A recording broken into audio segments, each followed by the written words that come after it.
Hey guys, Chris here. I'm gonna make another Warface commentary. This one is gonna be not focused on feedback, but focused on more discussion with everyone else, based on some things I've read in the cloud.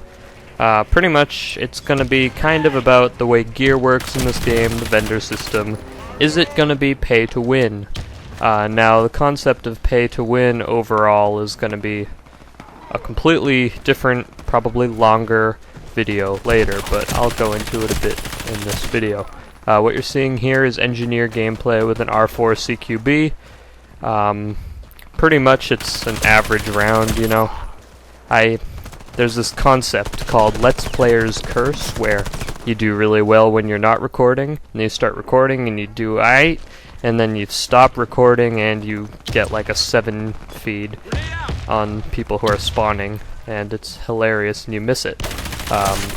So yeah, this is like an average round. It's all the deathmatch rounds kind of start to look the same when I play engineer. That's why I've taken a break from the game for a bit. It just gets old, you know. If you care about winning, you pick your favorite class, drop shot people, step on claymores, throw random grenades, repeat. It's annoying. But anyway, to the point of the video, I'm going to talk about the vendor system first. Pretty much, for people who don't know, you have random unlock progression. There are rare items, common items, and like super rare items and stuff later on. You could come across a rare item just by getting lucky. It could be the first thing you unlock. There are guns, pieces of gear, and attachments.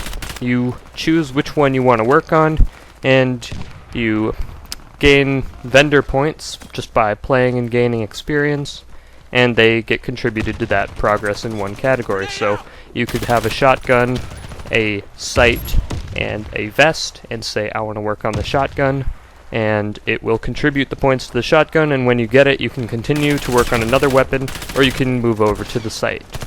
I like this. I think it's very exciting to know that the game could just throw something really cool at you, like really nice scope or something, and someone else can't get that. And that makes it really interesting because, you know, there's no like everybody just buys the best thing and has an advantage. You actually have to kind of get lucky, but you use what you get and you enjoy it, and actually in a way it's better than having a store where you can just buy whatever you want, right? And I'm thinking maybe this can prevent pay to win. You can't just launch the game, bring out your credit card, and buy whichever gun you've heard is the most overpowered. You have to get through the vendor system. You can buy boost for your vendor points to burn through the vendor things faster, but I'm pretty sure if you buy the VIP thing that does this, you're also going to level up faster, so it's going to put you in a higher level bracket with people with, like, gear. So, you know, if you're not going to be an experienced player when you get to experienced players bracket, you might end up just getting hurt by paying your way through it. So let's talk about pay to win a little bit. Like I said, I would rather do another video for a deeper analysis of what you can call pay to win, what makes a game pay to win. But do I think the game will be pay to win?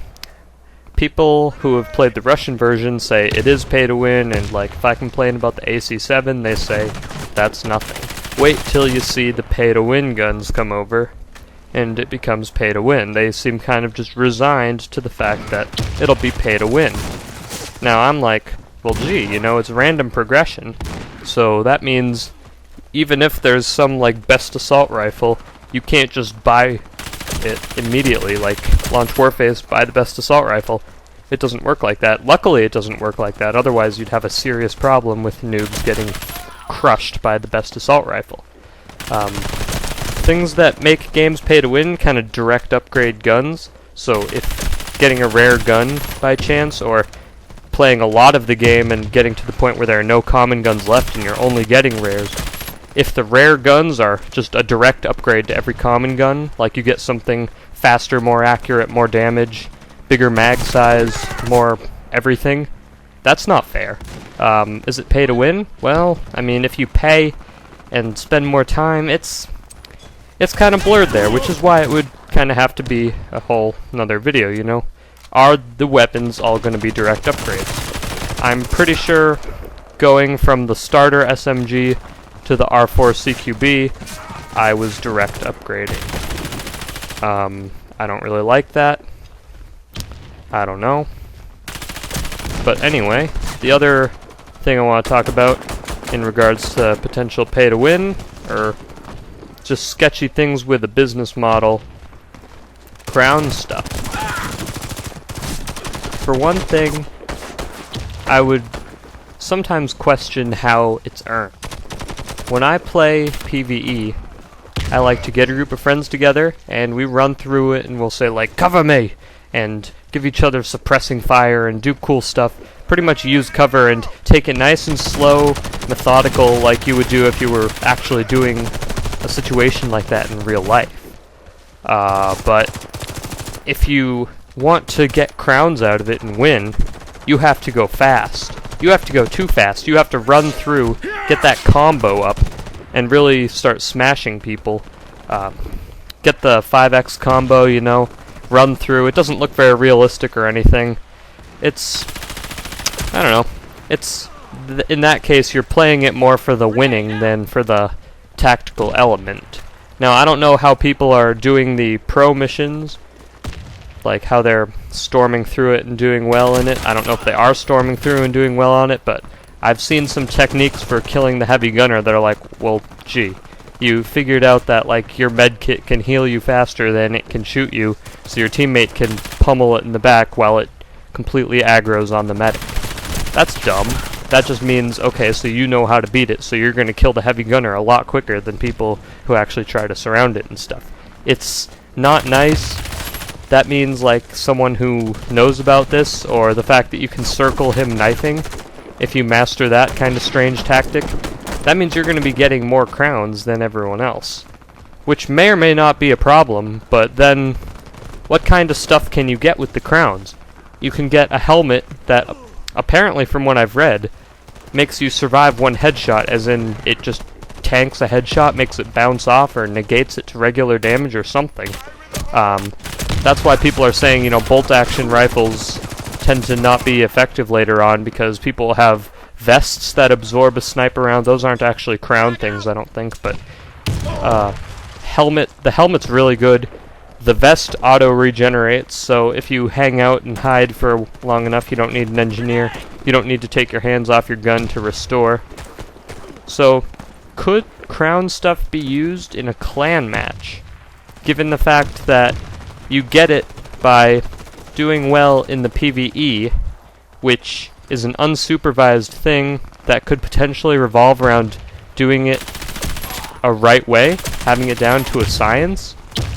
I don't know what people think about that. We can discuss this on the GFace Cloud. There's also the fact that there are res tokens you can buy with real money. So, are you gonna storm through pro levels a lot more easily if you have a bunch of revive tokens? Like, just have your medic automatically revive himself all the time. Don't ever get sent back to the beginning. Don't play carefully. Get a combo up. More crowns. So that could even... It might be a stretch, but you could even relate that to pay to win. You put money into res tokens. You get more crowns. You get amazing guns. So, we need to consider that when we think about clan matches.